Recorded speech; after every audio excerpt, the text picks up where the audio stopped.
Hey guys, it's Nero again, and today I'm going to be bringing you another game of Search and Destroy on Modern Warfare 2. Now my last video kind of went over pretty well. I discussed my hopes for Modern Warfare 3, and I kind of talked about the differences between Infinity Ward and Treyarch when it comes to map development, and how the maps are set up and how the flow of the game is determined by these maps. But today I would like to kind of talk about the weapons, kind of the weapon differences between Call of Duty, Modern Warfare, and the World of War, Black Ops, and Treyarch games. So first off, we're playing Rundown here, and I always run down this left bridge and always throw out smoke, using Marathon Lightweight on a Silent UMP. Guns overpowered, shut up, the game's 2 years old.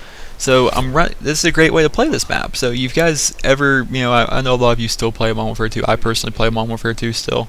You guys play this game, you play Search and Destroy, just try this route once. I'm pretty sure you guys are going to be actually pleasantly surprised with how well it works and how unpredictable it is. People never seem to look that way. But I'm going to talk about the guns today, kind of differences between the Treyarch guns and the Infinity Ward guns, excuse me. Now when you look at it, okay, this is the way I see it. Now when it comes to the maps, the Treyarch maps are a lot bigger, right? And they're kind of more bland because they're so big that they don't take the time to go put details in every nook and cranny that comes to that map. Okay, that's kind of a given. Now in the Infinity War games, it kind of seems like they put more detail into it. It may just look more detailed because it's more of a modern setting and it's more something you can relate to. But when it comes to the guns, there's no question the Infinity War guns look more detailed. Now whether or not the guns in real life are more detailed, that's completely a whole different story. It's just how they look in the game. Now you look at the intervention, look at the detail to that Blue Tiger intervention, to the scope specifically, to every crevice on the gun itself, compared to the L96, which is like a block with a scope on it. See, Infinity War definitely takes, to me, this is my opinion, but they definitely take more time to putting their guns together, and that's something we can definitely expect in Modern Warfare 3. We can definitely expect the guns to look great because, for one, while the game is set literally seconds before Modern Warfare 2 ended, so it's gonna be the same guns from generally the same time period, which is of course a modern day setting. So any gun that's running around out there today, it's possible to be in this game. It's possible to be in Modern Warfare 3. Some of the guns, from Call of Duty 4, which is actually confirmed, there's going to be both the MP5 and the MP5K variant of the MP5. So you're going to have the Call of Duty 4 MP5 along with the Modern Warfare 2 MP5K, both in the same game. So there's going to be returns of guns from both Modern Warfare 2 and Call of Duty 4 in Modern Warfare 3. That's going to make the game fun. Now we've actually been talking about this. I talk about this a lot with the people I play with because we don't usually talk about what's going on in the game. We usually talk about other stuff, real life stuff, or what's going on with upcoming games and whatnot.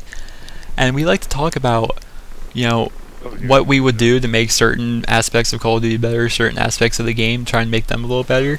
And one thing that I think all of us can agree on is that every weapon set, assault rifles, submachine guns, light machine guns, shotguns should definitely be its own set. They shouldn't be secondaries, that's our opinion. As well as sniper rifles. Each weapon set should have 10 guns in it. While that would take up a lot of space and they can only fit so much stuff into a game, kind of the way in World at War they swapped out weapon camos for the GIB system, the gore and blowing off people's legs and whatnot. They kind of had to replace it because you only fit so much into a game. But if it were to have, each weapon set were to have maybe 6 or 7 weapons, 6 or 7 assault rifles, 6 or 7 submachine guns, 6 or 7 snipers, 6 or 7 shotguns, LMGs, like I said, that would definitely make the game more interesting, especially in the long run. So when the game first comes out, everyone's going to look for that one gun that is just so easy to use, like in this case the UMP, which a lot of people didn't use it because of submachine gun. People generally lean towards assault rifles, which is why I don't consider the UMP overpowered. Submachine guns have no place in Call of Duty when there's fully automatic assault rifles, especially in Black Ops. You show me one, except for maybe the Enfield, you show me one fully automatic assault rifle that's not better in any given situation than a submachine gun.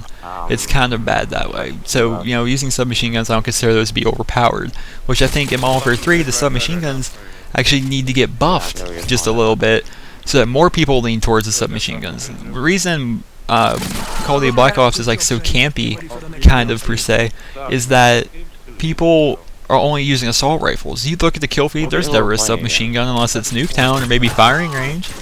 So actually, in Modern Warfare 3 or Modern Warfare 2, excuse me, Black Ops, I've been running around with only submachine guns because I believe the assault rifles are overused and it's really redundant to be using those just non-stop. So back to Modern Warfare 3. If Modern Warfare 3 is if they put all these guns into the game, if they were to put a bunch of different submachine guns, whereas in Modern Warfare 2 there were 5, and in Call of Duty 4 there were 5 submachine guns, compared to like the 7 or 8 or 9 assault rifles in each game.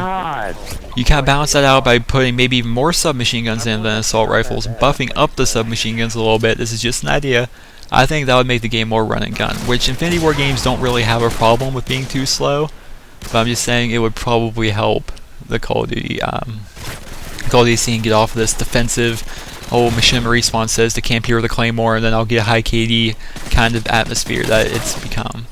So that's my opinion. That's just why I think the guns are going to be great, because Infinity War guns, they're kind of stronger if you think about it, like honestly, except for maybe the MP40, which was made by Treyarch. Well, the Treyarch's version of the MP40, the Treyarch guns are generally weaker, especially since stopping power is taken out, and it takes maybe 1 or 2 more bullets to kill somebody. Whereas in Infinity War games, almost all the guns, especially in Modern Warfare 2, all the guns are like a 1 or 2 hit kill, which makes everything overpowered. And the everything being overpowered idea definitely it does kind of have actually balance it. And you've actually heard this from more than just me. You've heard this from a lot of commentators. The fact that everything is overpowered makes the game balanced, in the sense that a UMP could take on an assault rifle at a medium range and not just close range.